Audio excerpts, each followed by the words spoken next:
twongeye turatomboye bana b'Imana kuba tugiye ubuntu na Nyagasani akaba duhamagaye ku neza ye, ku izina ry'Imana Data na Mwana na Roho Mutagatifu, amen.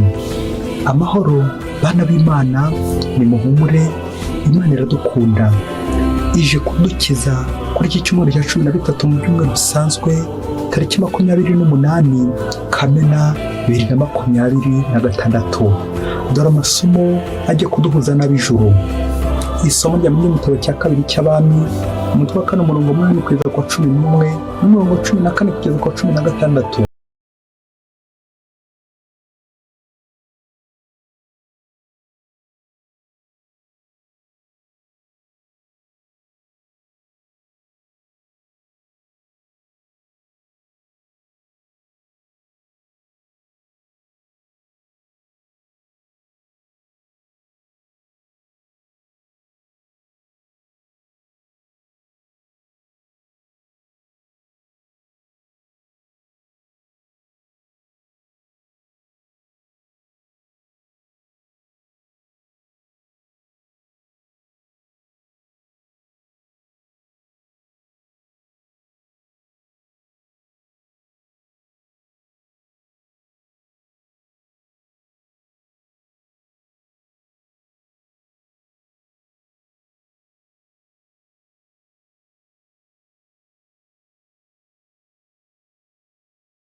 Se ko twebwe twese ababatijwe muri Kristo Yezu ari mu rupfu rwe twabatirijwemo, koko rero kubw'abatisimu twabambanywe nawe mu rupfu rwe, kugira ngo uko Kristo yazuwe mu bapfuye n'ikuzo rya Data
Mbashimiye ko mwongeye kunyakira aha tugeze nyine ni kuri buri munsi muri studio ya buri munsi, noneho niho mpagaze niho ndi.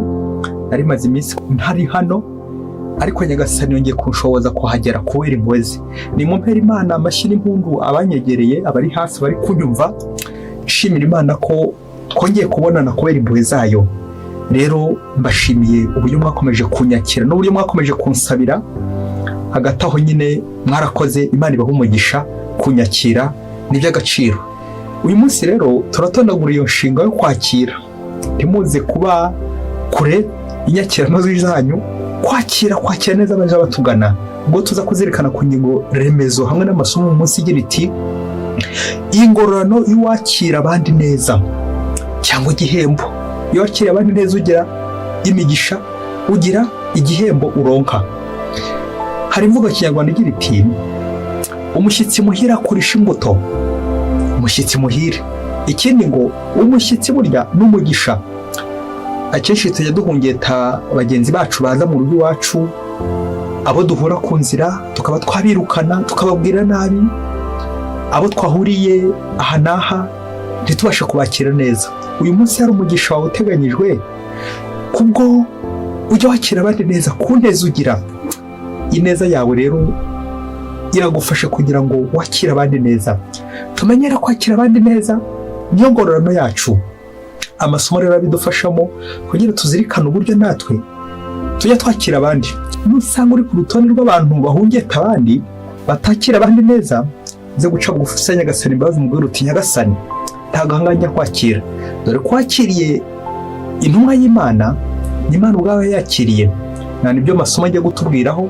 Isomo rya mbere riratubwira uburyo umuntu wakiriye intumwa y'Imana aba ari Imana ubwawe yakiriye.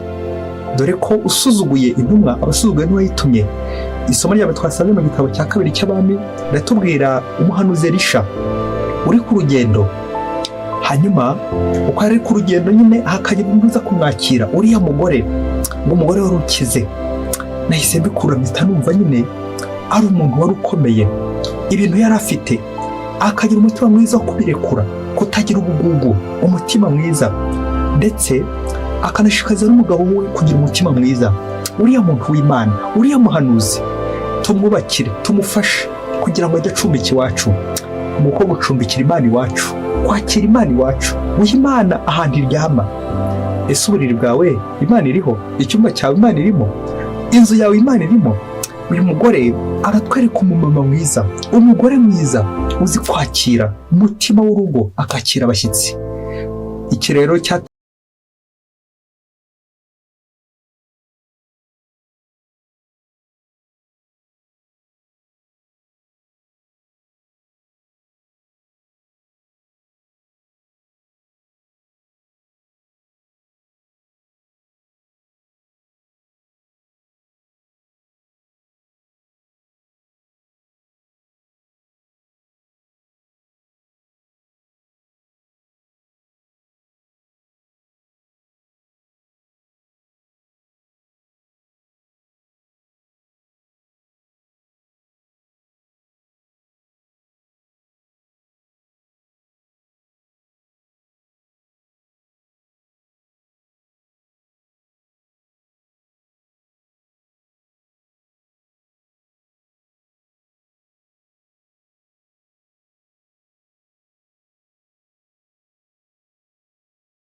uhagarariye Imana mu rugo urimo, mu byo ukora, mu byo uvuga, Imana irahari. Uko ubonye kubonamo Imana, ngaho tugomba kwakira abaza batugana nk'aho Imana ihibereye ubwayo. Ivanjiri no munsi Yezu uri gutuma abigishwa be mu butumwa, hanyuma akabibutsa ko bagomba kumwizirikaho, bityo bakizitura ku miryango, bakizitura ku byubahiro, bakizitura no ku bintu bya hano ku isi, bagaheka umusaba bakamukurikira. Intumwa bishoboke ko zagize ubwoba. Yezu rero abamara ubwoba, ababwira ko bazakirwa neza. Ngo ubakiriye neza n'ibyo aba yakiriye, n'unyakiriye aba yakiriye uwantumye. Amen, amen, amen. ngaho Yezu ashaka kutuganisha uno munsi ya ntumwa nyine, kwakira intumwa z'Imana, kwakira Yezu. Yezu akunze kuza mu ishusho isuzuguritse hano ku isi, ishusho y'abakene, ishusho y'abanyabyaha. Yezu agafata ishusho y'abafite ibibazo, abakene, abarwayi, abanyantege nke, ariko cyane cyane n'indara n'amayibobo n'abandi benshi cyane twagiye tujugunya. Aho Yezu ashobora gufata ishusho yabo agira ngo twibutse ko duhamagare kumwakira no muri abaciye bugufi, abo bato, kuko nabo ni intumwa ze. Kuko rero tugira ngo intumwa ni wa wundi ufata Bibiliya mu ntoki, agafata n'ishapure b'abakristo bacu b'indani, n'abandi benshi cyane tujya tubona mu masengero no hirya no hino b'abantu bakomeye, tukagira ngo bo ni bo gusa bari mu ishusho ya Yezu. Yezu aza no muri abaciye bugufi, ahubwo akenshi naho aza ntitumwibuka se ari mu kiraro anavuka, yavukiye ahantu hasuzuguritse, yiyereka mbere na mbere abashumba, afata ishusho y'umushumba, afata ishusho muri ako kavure, kugira ngo yongere gutwibutsa ko aciye bugufi. Yezu akunze kwigaragariza mu bantu baciye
amahirwe asubira iwabo kuko ntibatunge igisambo nk'icyo. Arangije guhamba maze gushyira ibintu mu modoka bagiye kumuherekeza kugira ngo mugeze hafi y'iwabo ubundi bamurekura agende kuko ni igisambo.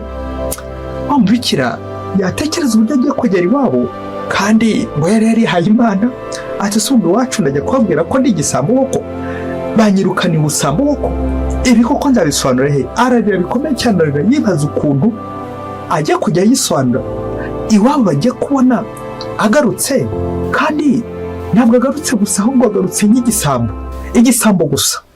Nuko wamubikira uko akomezaga kurira anakore bari gushyira utuntu twe mu modoka, igihe cyo kugenda kiragera. Nuko wari ushinzwe gutwara imodoka n'abandi babikira baramuherekeza kugira ngo bamusunike ajye iwabo, anako ari kugenda arira ari kurira. Imodoka igiye guhaguruka ngo haza umuntu uri kwiruka cyane, ati bagiye kureba basanga ari umusazi basanzwe babona aho ngaho hafi aho ngaho. Nuko baravuga bati reka twihute n'umusazi ataduhagarika ataza gutuma tudakomeza urugendo ngo mubikira tumugeze iwabo. Ubwo igihe kigeze wa musazi akomeza kuza yihuta ashyiramo amahane ati munkingurire.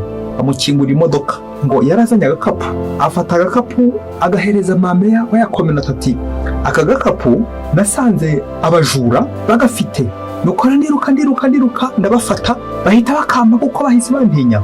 Ati se wakabonye utaka agakapu wakamenye uti? Agakapu twahuye n'umubikira wo muri kominote. Nuko rero duhura mfite inyota ngiye kubona mbona afashe agacupa k'amazi kari muri aka gakapu mbona arakampaye. Nuko nshira inyota numva ndishimye ka gakapu mpita ndagafata ndakamenya. Ubu rero nabonye abajura bari kwiruka ndavuga nti aka ni agakapu kacu ngomba gukarwandirisha nkagafata. Nibwo rero nabahungese ndangije rero ndagafashe. Ubu nari nkazanye agakapu kacu dore ngaka ndakabazaniye ngaka agakapu. Nuko babikira babonye ka gakapu kuko bagafunguye asanga ya madolari yose aracyuzuyemo. Wamubikira aho yarari wa wundi bari barimo birukana ntuze guhita umbaza uko yabigenje, ntuze guhita umbaza uko yihanaguye yamarira, ibyo ntuhita ubimbaza. Ngakubaza ikibazo, ese ababikira baraza kongera gusubiza mugenzi wabo muri kominote barakora iki hagati aha ngaha?